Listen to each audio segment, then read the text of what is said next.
Sorry, Michael. Yeah. Thanks, Chairman. Is this of any interest, perhaps? It caught my eye this afternoon because there's a full Breckland Council meeting on Thursday, and in the agenda, it's just been published, it's up, and it's a question from the Reform Breckland Council leader, Robin Hunter Clarke, to the Executive Member for Waste, Environmental Health, Licensing and Sustainability. And it goes as follows. Breckland District Council declared a climate emergency on the 19th of September 2019. Well, it was news to me, but probably you all know this. So stop me if I'm on TV. That's good.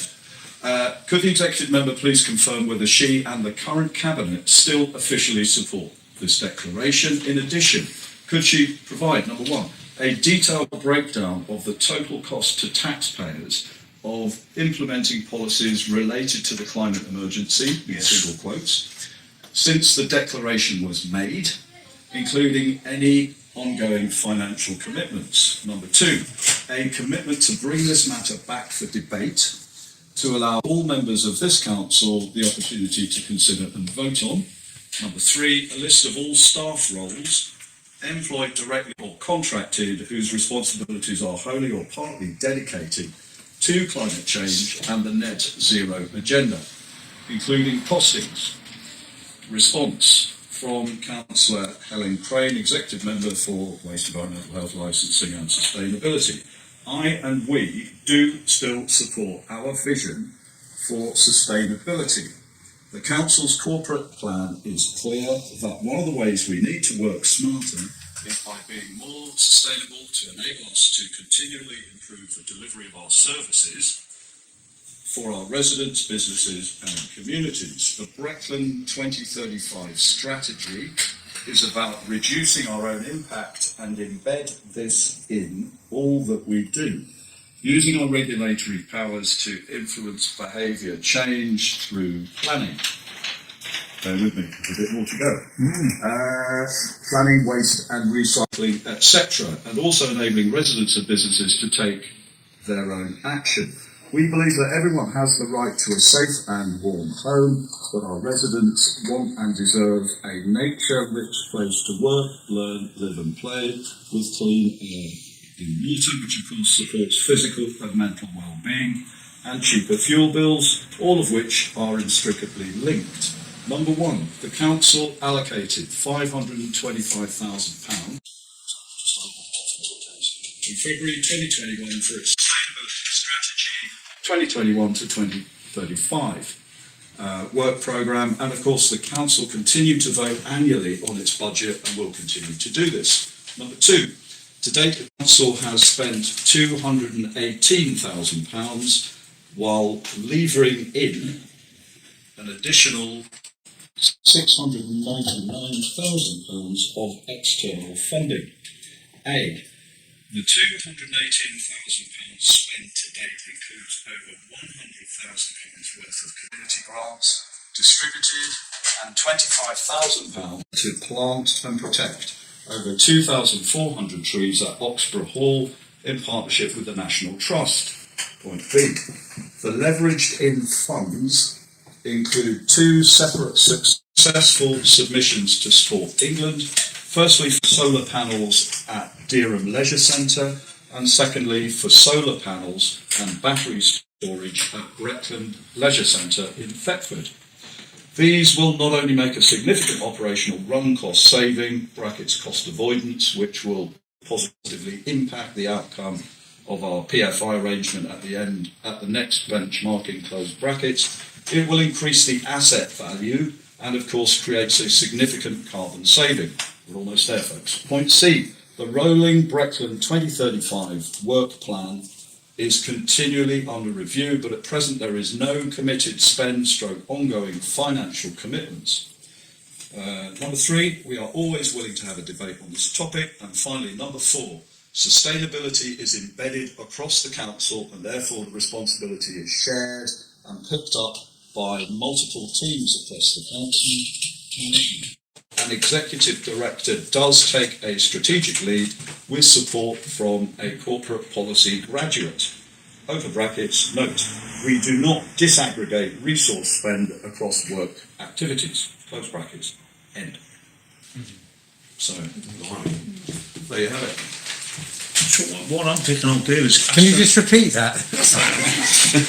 certainly, I'm picking out astronomical amounts of money they're pretty tasty. being spent on something that's not being proved, and the taxpayers are having to pay more and more council tax. And, you know, and what is the council tax going on? Which one is sustainable? What was it, 699,000 has come from outside sources? Yeah, I think that's the figure, yeah. Yeah. Would you be able, would you be able to introduce a question and find out where that money comes from, the outside sources? I can certainly put it through. Because then that would give it, you know, we all know that the corporations are pulling the councillors around by a league. Yeah, they're all feathering each other's nests, aren't they? In one way or another. They only got a little hand in Michael Proctor, who's running his own private business.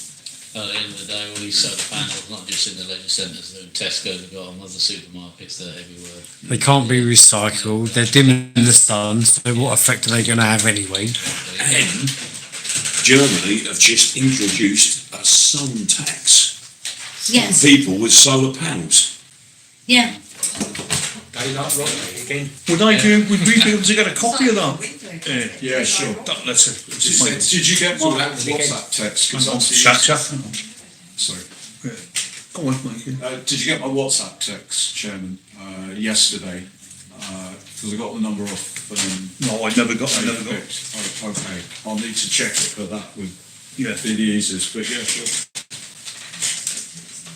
But I just think if we can get a copy of that and get it into some sort of information leaflet for the public. Yeah, but as I say, it should be available on the agenda, part of the agenda for Thursday's full council. Well, which should is we able to get a already copy of online. that and get it? But yeah, so What was the reason for your? Who was it who asked the question? Robin, he's the reform leader. Of the group at Deerham. What was his reason for putting that question? No, he's the leader of the group within Breckland Council. He's the leader of the Reform UK. There's 4 of us out of 59. Right, and he's like, He's the leader of us 4. yeah, he's like Dennis close to us. But I take it your party policies will be going against a lot of what they're saying. Well, it's no secret. Reform is absolutely staunchly against net zero. It's ruinously expensive. You don't need to tell you. Well, it's our party policy, absolutely. And all this stuff about solar farms is scary. Had there been full elections on the 1st of May, things might be different, but of course a lot of it could be overridden by central government. And how many of them actually know about Agenda 2030? About the final goal, and the UK fires document, which will restrict travel, you name it. Everything, isn't it? Yeah, the UK fires document. Okay. Yeah. Yeah, this is where your 20-minute neighbourhoods, your 15-minute cities are all overlapping on all this. We've been studying this stuff for years, Mike. You know, it's frightening the more you look at it. I'm still trying to figure out how reform would fit in with this new method of government they're going to go to.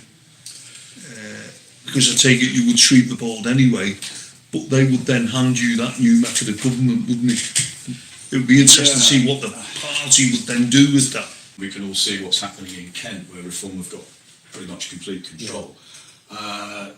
You can only, as I was saying a minute ago, you can only go so far before you get Big Brother from Westminster, countermanding what you're doing. So you can use a lot of common sense. You can look at the debt level, and if you perhaps permit me, I've got some stuff that I pulled off the internet today, relevant to this county. But if you know that until the end of this Parliament, or perhaps if the current government falls between now and the next 4 years, then you've always got the possibility that whatever you do locally can get results from higher up. But yeah, I found this fascinating. I mean, again, this is just AI and Google searches, but I typed in this morning, how much debt does Norfolk County Council have? And back came the answer. Norfolk County Council debt currently stands at £828.7 million. This borrowing is primarily for capital projects like schools, roads, bridges, libraries and museums. The council also pays £28.5 million annually in interest on its current borrowing. So I've got the calculator out and divided that by 365, and it's a staggering £78,082 per day. So it goes on. In addition to Norfolk County Council's debt, other Norfolk councils also have debt. Norwich City Council has borrowed £207.1 million. Great Yarmouth has around £81.3 million. South Norfolk has borrowed £20 million. And West Norfolk has borrowed £10 million. However, I found this fascinating, 3 councils, brackets, Breckland, North Norfolk and Broadland, have no debt. None at all. The total debt for all of Norfolk Council combined is almost £1.5 billion. This equates to roughly £902 per person in Norfolk. The council's borrowing is used to fund major projects, etc., and infrastructure improvements. However, the council also faces challenges in managing its finances, including a growing shortfall in its budget, particularly for supporting children with special educational needs and disabilities, brackets SEND. This has led to concerns about the council's financial sustainability and the need for potential service reductions. So that was just one Google. Then again, may I go on? Just take a minute or two. I typed in to get more specific to Breckland. What was Breckland Council's turnover last year? Because I know it's often likened to a business, which is, I guess, exactly what it is, because it's an organisation offering services, isn't it? Breckland Council's turnover for the year 23-24, as detailed in their statement of accounts, was £98.567 thousand. So that's 98, almost £100 million turnover. For council tax and £35.46 million for business rates. These figures represent the total revenue collected by the council from these sources.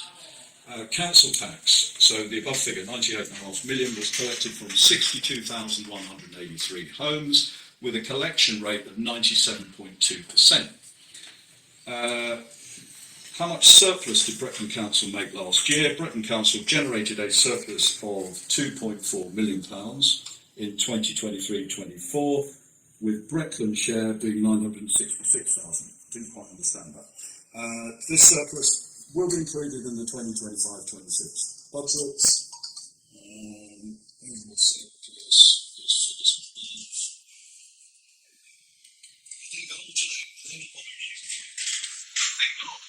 I think you've got 3 councils that are debt-free.